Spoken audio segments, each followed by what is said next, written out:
제10장 율법 없는 이방인.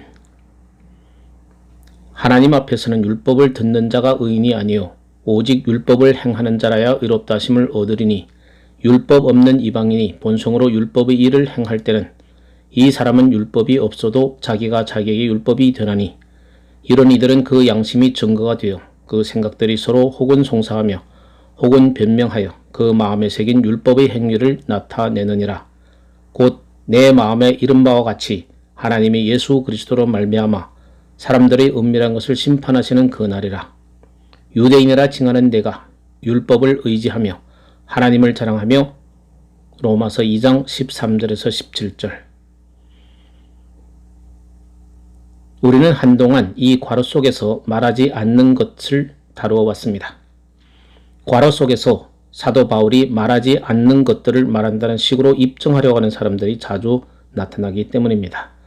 이 괄호 속에서는 믿음으로 말미암아 의롭다 하심을 받는 것이나 구원의 방식을 전혀 가르치고 있지 않음을 알았습니다. 또 어느 누구도 율법을 지킬 수 있거나 지켰다는 식으로 말하지 않습니다. 또한 이방인들이 마음에 기록된 하나님의 율법을 갖고 있다고도 말하지 않습니다. 자기가 가진 빛에 합당하게 살면 구원을 받을 것이라고 말하지도 않습니다. 그러므로 그 모든 것을 이해한 우리는 이 괄호 속에서 사도가 적극적으로 가르치는 것을 살펴보아야 합니다. 이것으로 우리는 매우 오래 지체할 필요가 없습니다. 실제적인 진술과 실제적인 어휘들을 다룸으로써 다소 적극적인 해석을 가하고 있었기 때문입니다. 그러나 몇 가지 원리 형태로 그것을 진술하는 것이 좋을 듯 싶습니다. 첫째는 사실상 이러한 진술입니다. 이것이 바로 괄호구의 주요 의도입니다. 하나님의 심판은 언제나 공정하며 언제나 표준을 따르는 것입니다. 하나님께서 우리가 아는 한 표준에 따라서 우리를 판단하신다는 것입니다. 우리가 알았듯이 인간이라면 누구나 속에 들어있는 옳음과 그릇됨에 대한 지각에 대해서도 말입니다. 바울은 하나님의 판단이 언제나 의롭다는 것을 입증하기 위해서 일을 하고 있다는 것입니다. 또한 로마서 2장 2절에서 지적하듯이 그 하나님의 판단은 진리대로 된다는 것을 증명하고 있는 것입니다. 다른 원리는 유대인들에게 주어진 율법, 그러니까 그들을 위한 표준으로 주어진 그 율법이 바로 그들을 정죄하는 바로 그 장본인이라는 것입니다. 13절에 그것이 나타나 있습니다. 정확히 똑같은 방식으로 이방인을 정죄하는 것은 이방인의 도덕적 의식입니다. 그러므로 율법과 도덕적 의식은 유대인들과 이방인들을 구원하기는커녕 두 경우 모두 그들을 정죄하는 방편이 됩니다. 여기서 사도 바울이 가진 전체 의도는 누구나 다 하나님의 진노 아래 있으며 의인은 없나니 하나도 없음을 보여주려는 것이기 때문에 그 점을 말하고 싶어 견딜 수 없는 것입니다. 그러므로 다음의 원리는 유대인이나 이방인이나 정죄의 입장이나 구원의 입장에서 똑같은 위치에 있다는 것입니다. 사도가 뒤에서 다시 한번 말하지만 이방인이나 유대인 사이에 그 어떤 차이도 없습니다. 대단한 차이가 있다고 유대인들은 생각했습니다. 그 차이가 하나도 없음을 여기서 사도는 확증하고 있습니다. 유대인은 율법을 따라서 정죄를 받고 이방인은 도덕적 의식을 통해서 정죄를 받습니다. 그 둘 다 정죄를 받습니다. 여러분도 알다시피 모세를 통해서 주어진 율법을 아는 것 자체는 그 어느 한 사람도 구원하지 못할 것입니다. 오히려 정죄만 할 뿐입니다. 이 도덕적 의식을 갖는다는 것도 어느 사람을 구원하지 못합니다. 오직 정죄만 할 뿐입니다. 이 하나님의 뜻이나 옳고 그름에 대한 것을 아는 지식을 어느 형태로 가지고 있다 할지라도 그것은 우리를 돕기는커녕 거꾸로 우리를 정죄하는 원천이 됩니다. 거기서 우리는 이 가장 중요한 괄호 속의 적극적인 가르침을 대하게 됩니다. 자, 이제 이 괄호 속의 내용을 기초로 하여 여러 주석가들이나 또 다른 사람들이 자주 제기했던 주요 난제를 처리할 수 있는 입장에 서게 된 것입니다. 그 난제가 흔히 여러 사람들을 넘어지게 했습니다. 첫 번째는 어떤 사람들에 대해서 진술이 주어졌는데 복음과는 별도로 그들은 의롭고 정의로웠다는 식으로 말하고 있다는 것입니다. 여기 우리 주님의 속죄 사역이나 부활 사건이 있기 전에 살았던 사람들이 있었습니다. 어떤 사람은 그 사람들에 대해서 이렇게 묘사합니다. 그런 경우에 분명히 괄호 내용의 교훈에 대하여 우리에게 가르쳐온 당신의 관점이 그릇됨에 틀림이 없지 않소 라고 말합니다. 저는 몇 가지 예를 들어드리겠습니다. 누가복음 1장 6절에서 세례 요한의 부모인 사가랴와 엘리사벳에 대한 진술을 발견합니다. 이 두 사람이 하나님 앞에 의인이 주의 모든 계명과 규례대로 흠이 없이 행하더라. 이것은 어쨌든 율법을 지키고 하나님의 규례들을 준행함으로써 자신들을 의롭고 흠없게 지켜서 하나님 앞에서 의롭담을 받은 두 사람이 있다는 식으로 말하는 분명한 진술입니다. 그런 식으로 주장하는 사람들이 많습니다. 다른 진술은 주 예수님을 팔에 안고 주제여 이제는 말씀하신 대로 종을 편안히 놓아 주시는 도다 라고 말했던 늙은 시므온에 관한 진술입니다. 우리는 누가복음 2장 25절에서 그에 대해서 이런 말씀을 듣습니다. 예루살렘에 시므온이라 하는 사람이 있으니 이 사람이 의롭고 경건하여 이스라엘의 위로를 기다리는 자라. 진실로 이 시점에서 주 예수 그리스도께서 세상에 오시기 오래전에 죽었던 구약의 저 위대한 모든 성도들에 대한 문제를 제기할 만합니다. 제가 이 괄호 안에 있는 내용을 강해온 대로 그 교훈과 우리가 옛 성도들에 대해서 들었던 것과 어떻게 조화를 시킬 수 있습니까? 물론 대답은 이렇습니다. 구약의 성도들 가운데 율법을 완벽하게 지켰거나 그 율법을 완벽하게 지킴으로 하나님께 의롭다함을 받은 사람은 한 사람도 없다고 듣게 됩니다. 우리가 듣는 바로는 그들은 로마서 2장 7절에서 언급된 종류의 사람들이었습니다. 참선을 행하여 영광과 존귀와 썩지 아니함을 구하는 자에게는 영생으로 하시고, 다른 말로 해서 이 사람들은 하나님의 율법과 계명들을 아는 입장에 있었습니다. 그렇다고 해서 그들이 십계명과 도덕법만을 알았다는 뜻은 아닙니다. 그들은 이 대목이 우리에게 말하듯이 하나님께서 친히 지시하신 여러 규례들을 동등하게 알고 있었습니다.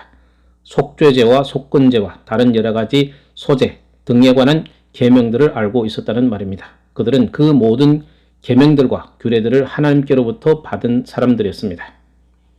그들은 그 모든 것을 완벽하게 이해하지는 못했습니다. 다만 많은 부분을 이해했습니다.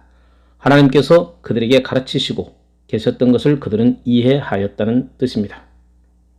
이것은 하나님께 접근할 수 있는 오직 유일한 방식이라고 가르치고 계십니다. 또한 누구나 다 이 속죄제와 희생제사를 통해 가려움을 받을 필요가 있다는 사실도 가르쳐 주셨습니다. 그래서 그런 방식으로 하나님의 율법을 따랐던 사람들이었습니다. 그들이 십계명을 완벽히 지킨 것은 아니었습니다. 사도가 여기 로마서 3장과 다른 곳에서 말하는 말을 들어보면 그러합니다. 의인은 없나니 하나도 없으며 모든 사람의 죄를 범하였으며 하나님의 영광에 이르지 못하더니, 그 어떤 사람도 하나님의 계명을 온전히 지킬 수 없었습니다. 그러나 하나님께서 그들의 죄를 가리우는 방식을 제공하셨습니다. 그들은 그것을 믿었고 그것을 자기들에게 적용시켜 활용하였습니다.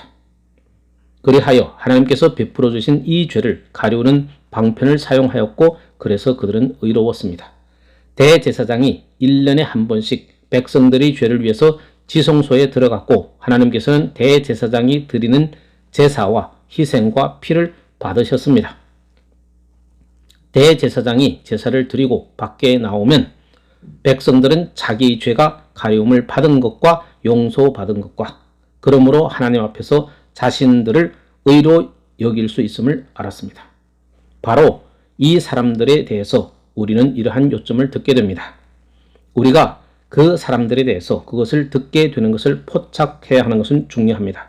다른 말로 해서 그 사람들은 하나님께서 친히 보여주신 교훈을 믿었던 사람들이었습니다.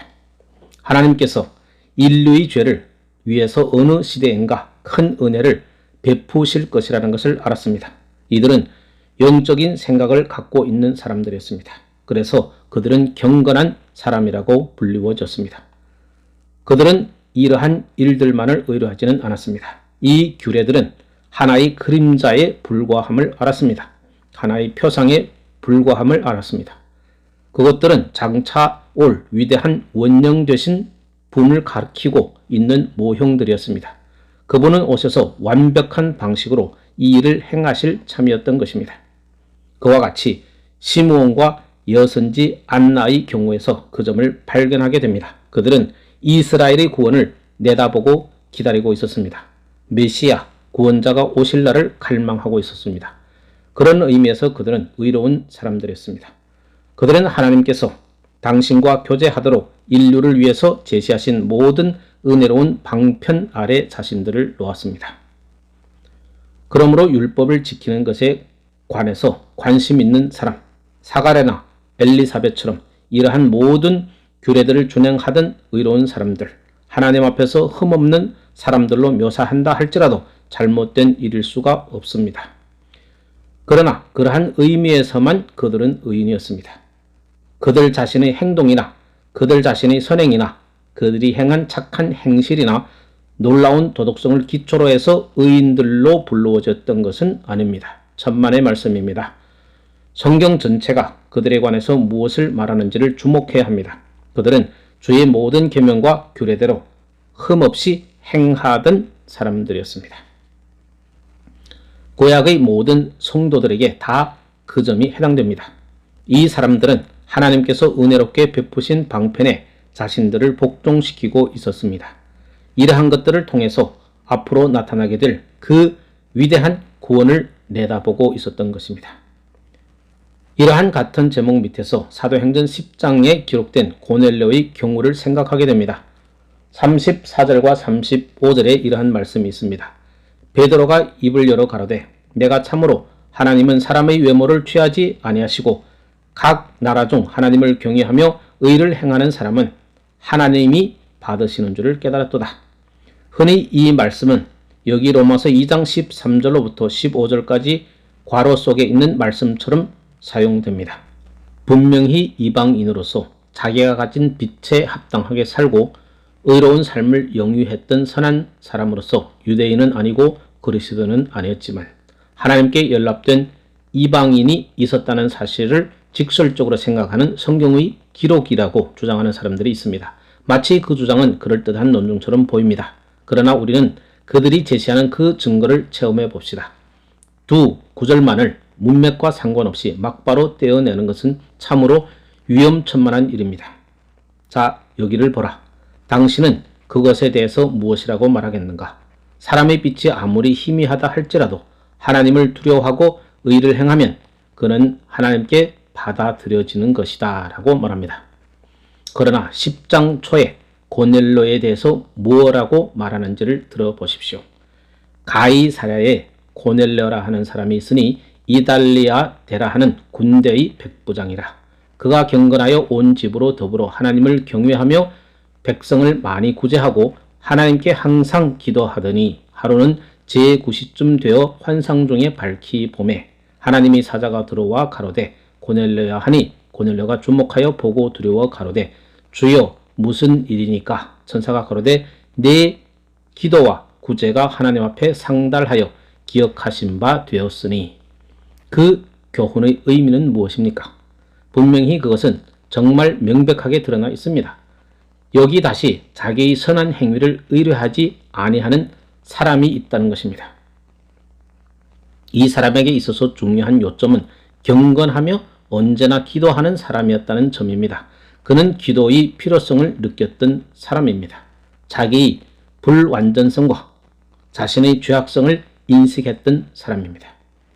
여기 매우 경건한 사람이 있습니다. 그는 우상을 섬기는 사람이 아닙니다. 고넬료에 대해서 우리가 듣는 모든 것마다 그가 유대교로 개종한 사람이었음을 분명히 보여줍니다. 우리는 그를 유다와는 전적으로 별개인 한 이방인으로 생각해서는 안 된다는 것을 보여줍니다. 그는 백성들에게 많은 구제를 하였다는 말씀을 듣습니다. 사도행전에 백성들은 언제나 유대인들을 나타내는 어휘입니다. 유대인들을 제외하는 다른 사람들을 백성들에게 포함시키지 않습니다. 그러므로 여기 이 사람은 분명히 유대교로 개종한 사람이었습니다. 그러므로 분명히 그는 시므온이나 안나 여선지와 똑같이 또한 사가랴나 엘리사벳과 같이 메시아의 도래를 갈망하고 기다렸던 이 경건한 부류에 속한 사람이었던 것입니다. 고넬료에게 환상이 나타났을 때 그는 아마 기도를 드리고 있었을 것이라고 말하는 사람들이 있습니다. 저는 그들의 의견에 기쁜 마음으로 동조합니다.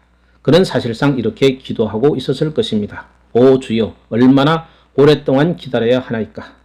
이 위대한 일이 언제나 일어날 것입니까? 천사가 그에게 말했습니다. 바로 지금 그 일이 일어난다. 내 기도가 상달되었다. 내 사신을 이 사람 베드로에게 보내라. 그 사람은 요바에 내려가 있다. 그러면 그가 와서 너희에게 그것에 대해서 말하리라. 내가 위하여 기도하는 바로 그것을 말하여 줄 것이다. 나는 이미 그것이 어떻게 일어났는가를 너로 하여금 알게 하려고 한다. 그 증거를 문맥의 빛에 비추어 살펴보십시오.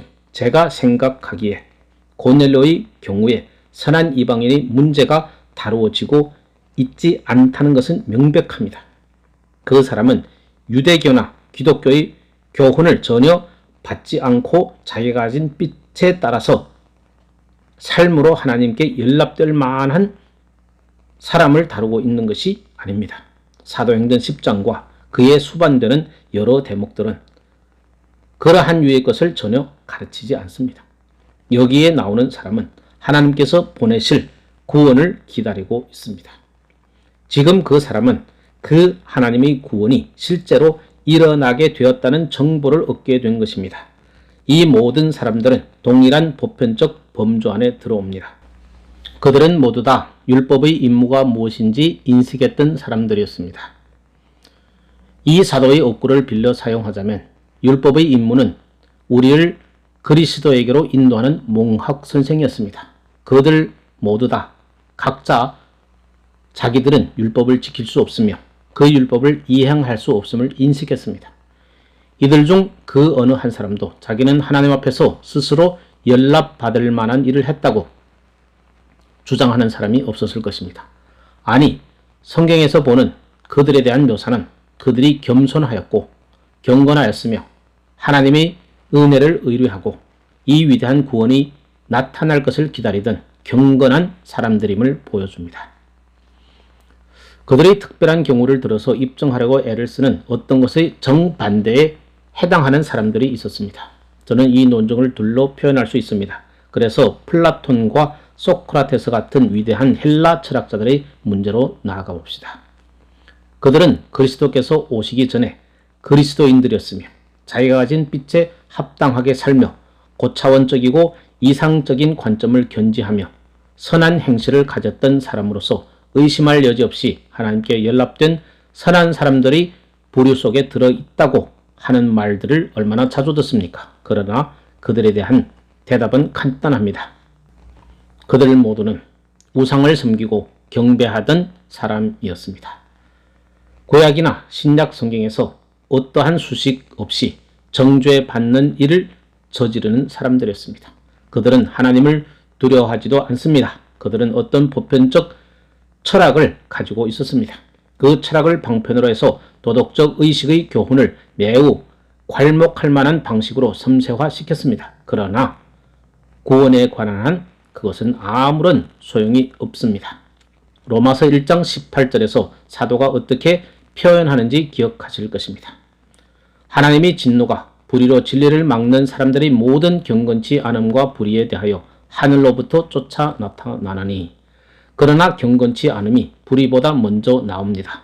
사람이 도덕적 이론이 어떠하다 할지라도 그가 경건하지 않다면 모든 죄 가운데 가장 큰 죄를 짓고 있는 것입니다. 사도가 우리에게 입증하듯이 우리는 핑계댈 것이 없습니다.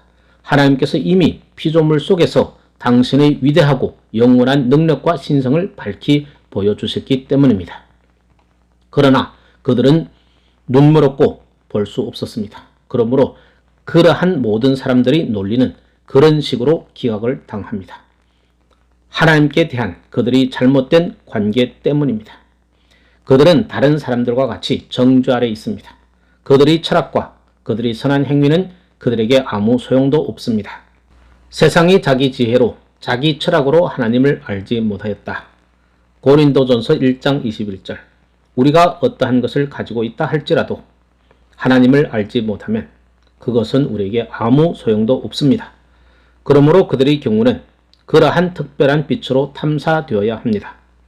그런 다음에 두 번째 질문에 이르게 됩니다. 그 질문은 이 괄호 속의 말씀을 기초로 해서 자주 제기되는 질문입니다. 전혀 복음을 듣지 못한 이교도들의 입장은 어떠한 것인가? 그들은 어떻게 구원을 받는가? 그들이 무엇으로 구원을 받는가?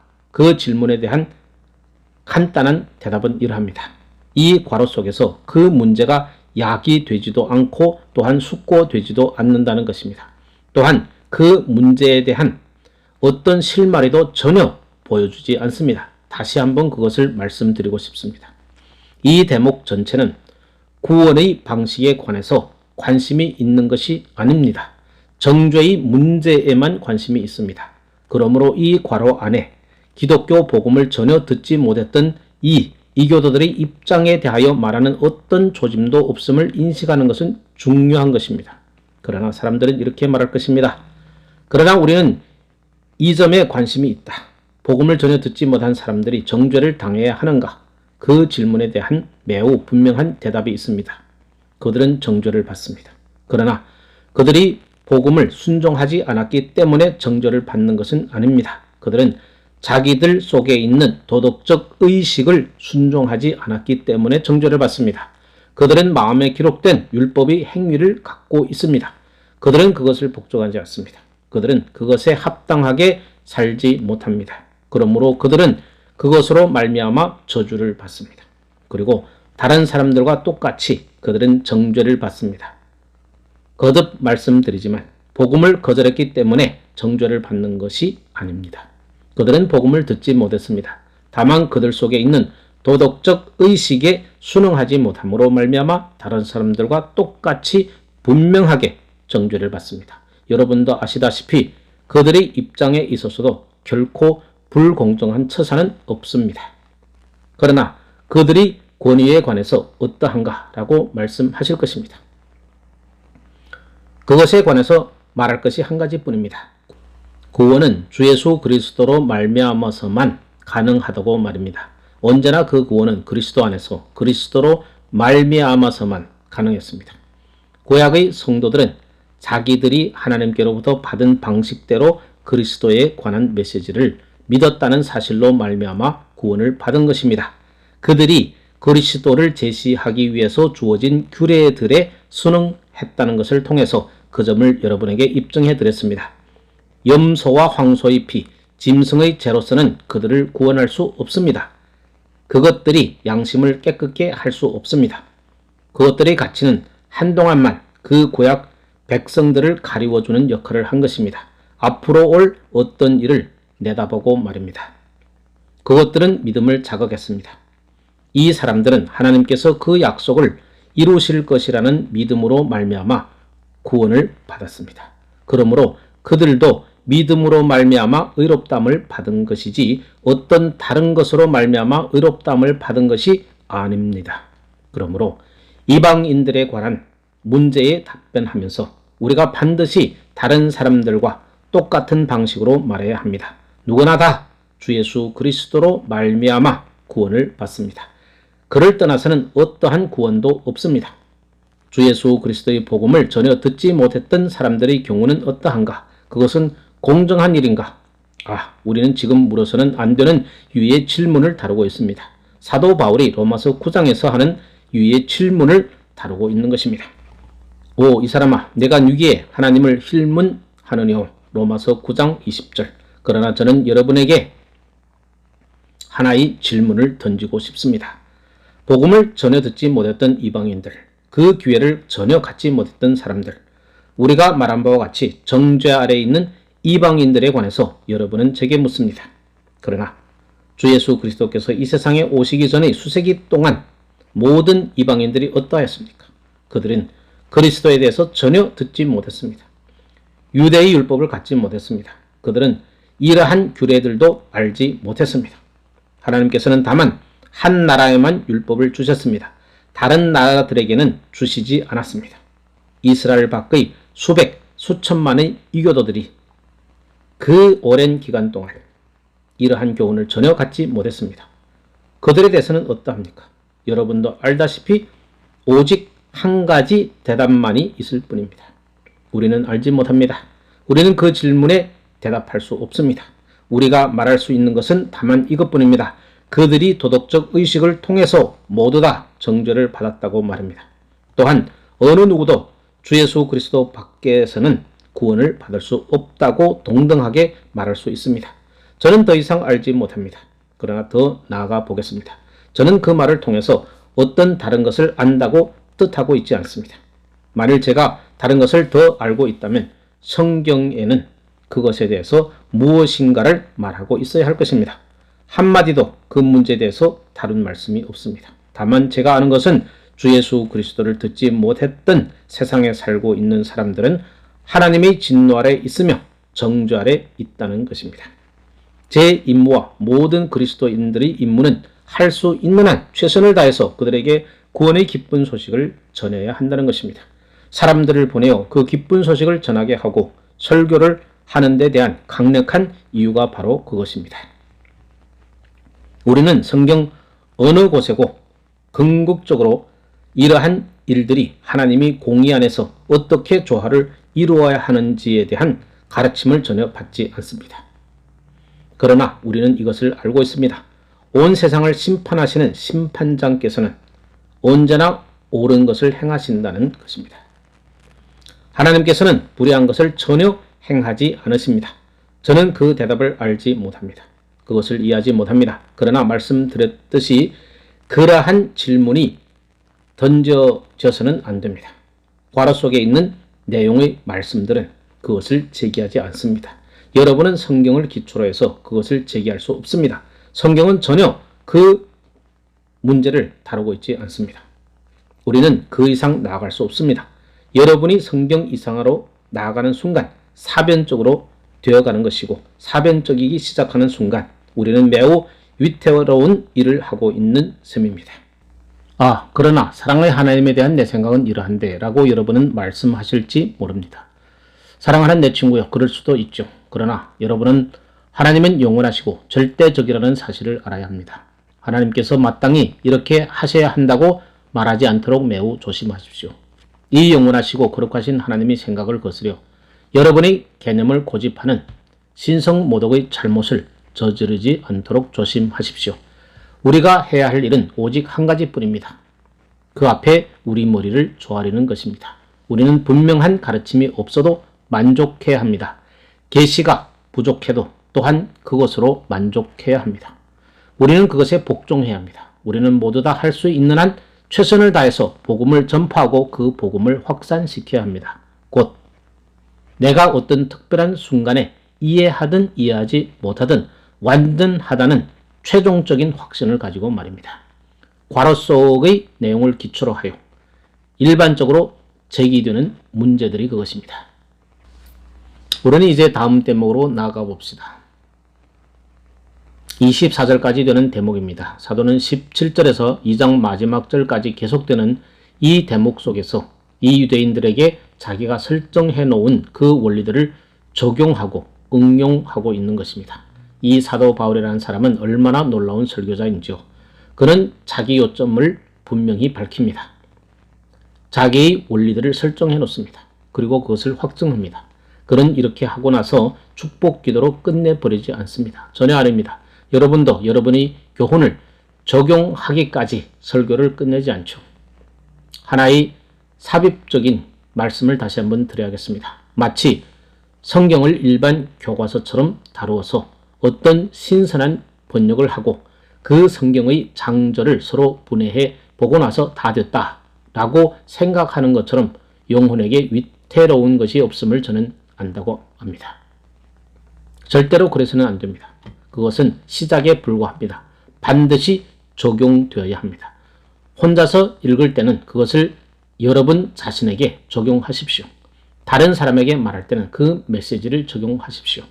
분명하게 진술된 어떤 것과 새로운 번역을 소개하는 것만으로 끝내지는 마십시오.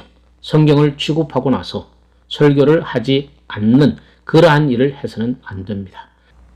말씀은 설교되어야 하고 적용되어야 합니다. 만일 그러한 일에 실패한다면 성경 자체에 순종하지 않고 있으며 이 위대한 사도가 여기서 우리에게 보여주는 한 표본과 매우 멀리 떨어진 일을 하고 있는 것입니다.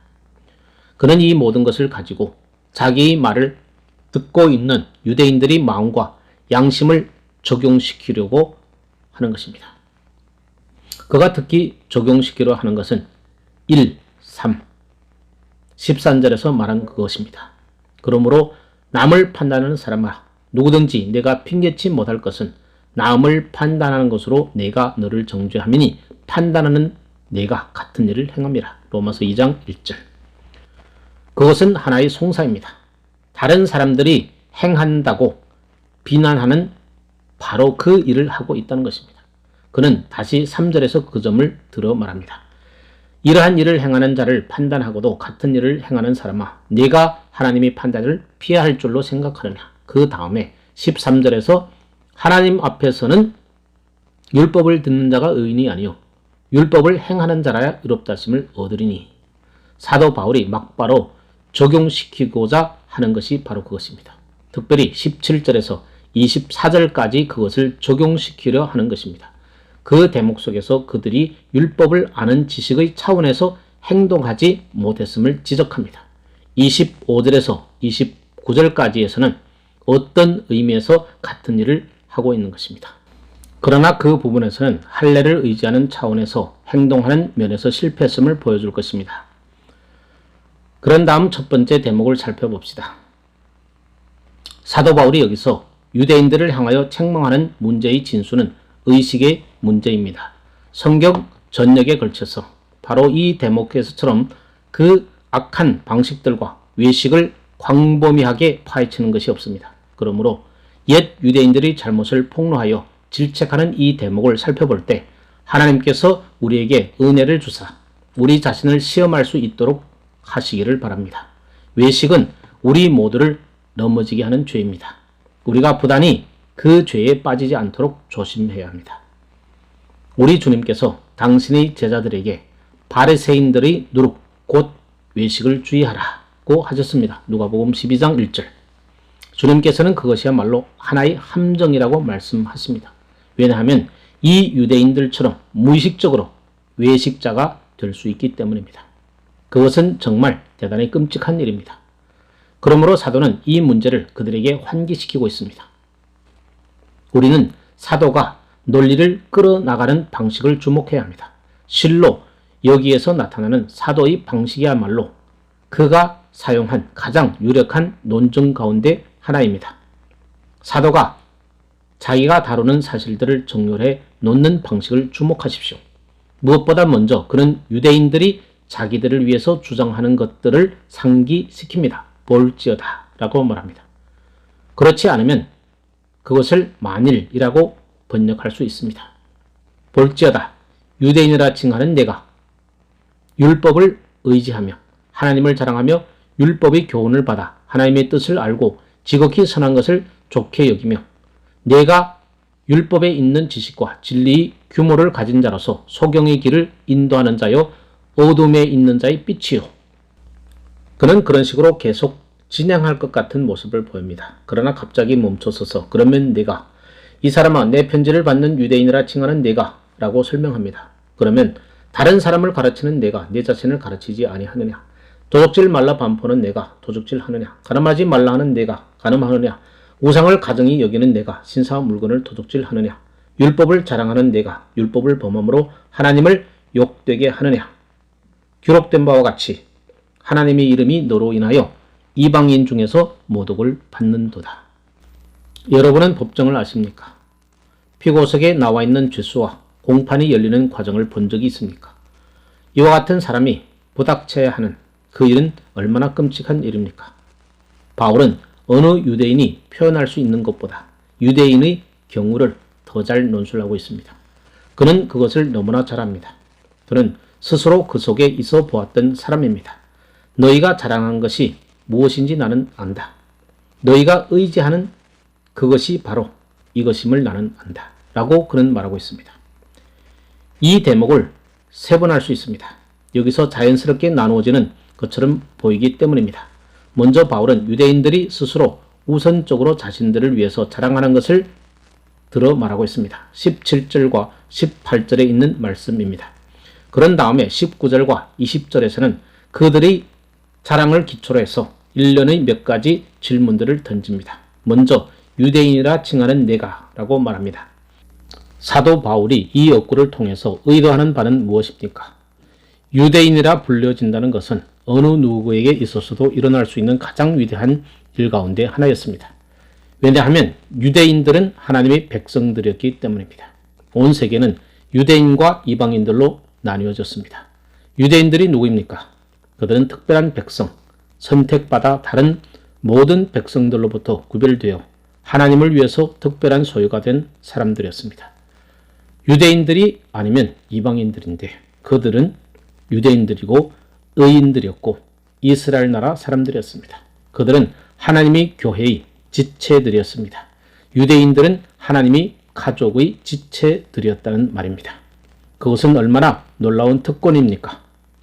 유대인이라 불리워지는 것. 사람이 가질 수 있는 가장 높은 특권입니다. 사도는 유대인들이 그 점에 대해서 대단히 자랑스럽게 생각하였음을 알고 있습니다. 유대인이 그것을 즐거워하였습니다. 사도는 자신이 히브리인 중의 히브리인임을 늘 자랑하던 사실을 기억해냅니다. 똑같은 일입니다. 그런 다음에 두 번째 진술이 나옵니다. 율법을 의지하여. 유대인들이 율법을 의지하였다는 말입니다. 유대인이 자기 민족과 백성에게 율법이 주어졌다는 사실을 의뢰하고 있다는 의미에서 그들은 율법을 의지하고 있었던 것입니다. 율법을 소유했다는 사실 자체를 의지하고 있었습니다. 그러면서 자신들에게 말하기를 우리는 율법을 받았다. 반면에 저 이방인들은 율법을 받지 못했다. 저들은 개들이다. 그들은 밖에 있는 사람들이다. 하나님께서 우리들에게만 율법을 주셨다. 우리는 특별한 백성이요 하나님의 자녀들이요 하나님께서 사랑하는 자들이기 때문이다. 우리는 율법을 의뢰하고 있다. 그들은 모든 방면에서 그 일을 하고 있었습니다. 그들은 율법의 지식을 단순히 소유한다는 사실을 의뢰하고 있었습니다. 또한 모세의 율법의 체계를 통해서 주어진 모든 의식과 예식 전체를 의뢰하고 있었습니다. 말하자면 유대인은 그것을 베개로 하여 그것을 베면서 이렇게 말한 것입니다. 나는 저 다른 사람들이 끔찍한 위험에 처해 있을 때도 행복함에 잠을 자러 갈 수 있다. 셋째로 하나님을 자랑하며 라는 어구입니다. 유대인이 하나님을 경배했다는 사실을 유대인 스스로가 자랑했습니다. 우리는 오직 유일하신 참 하나님이 계시다는 것을 아는 단 하나의 민족이다. 다른 모든 민족들은 여러 신들이 있다고 믿고 있다. 그들은 나무나 돌이나 보석으로 신을 만든다. 그런 다음에 그것들에게 절한다. 우상 숭배의 잘못을 저지르고 있는 것이다. 정말 넌센스이다. 그들 자신의 생각의 발로일 뿐이다. 오직 참되시고 살아계신 하나님은 한 분이시다. 하나님은 한 하나님이시다. 우리는 하나님을 경배하는 자들이다. 여러분은 현대적 의미에서 그런 식으로 나아가고 있는 사람들을 인식하고 있지 않습니까? 그들은 자기들이 하나님을 경배한다는 사실을 자랑하고 있었습니다.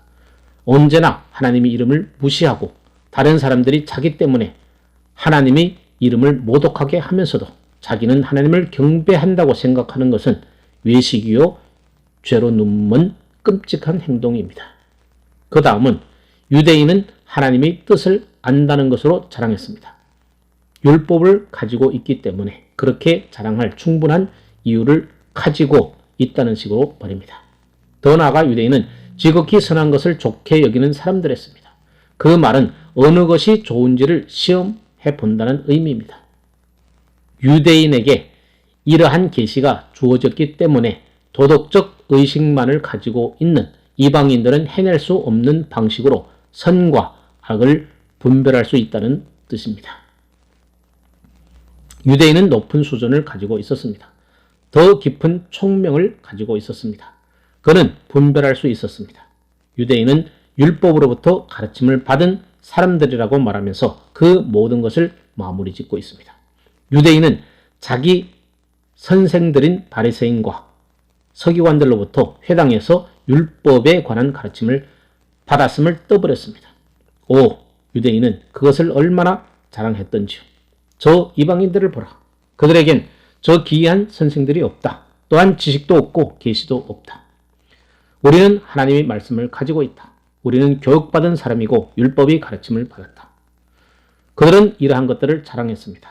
그런 다음에 그 결과로 자신에 대해서 유대인이 말하는 것을 들어보십시오.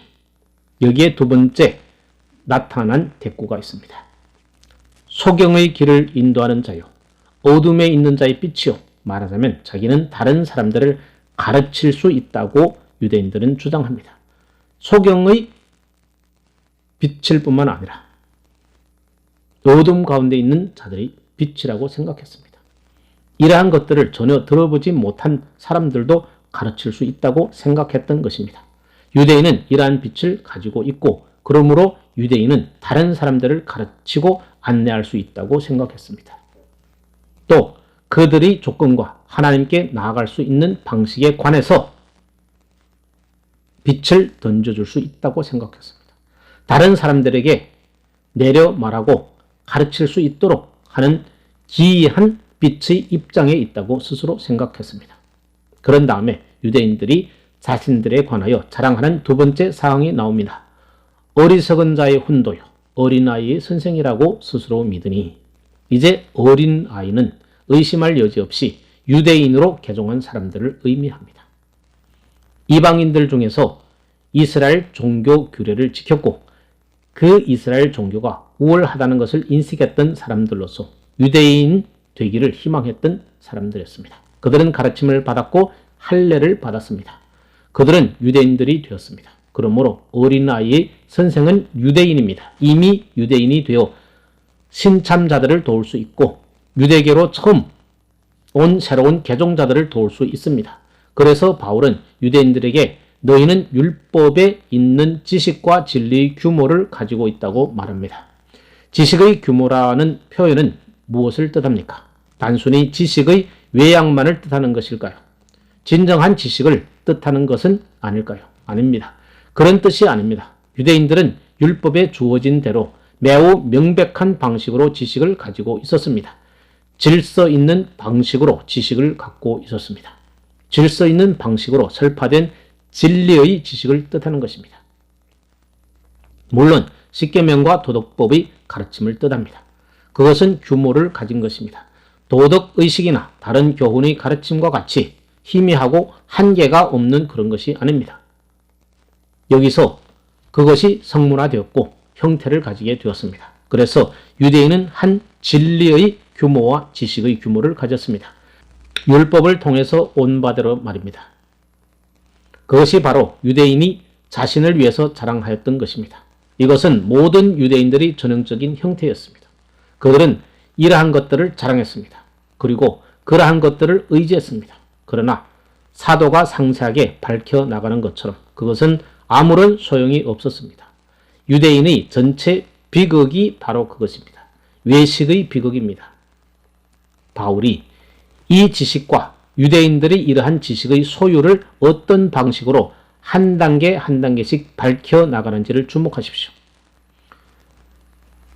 여러분 생각에는 절대적으로 완전한 사람일 것이라고 보이는 이가 여기 있다고 합시다.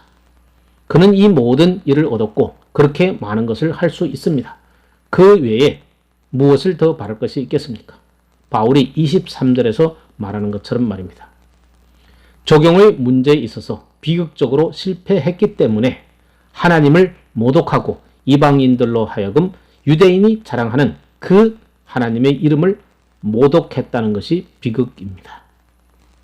유대인은 자기의 삶을 통해서 다른 어느 누구보다 하나님의 이름을 영화롭게 하였고 실증해 보였다고 생각했던 것입니다.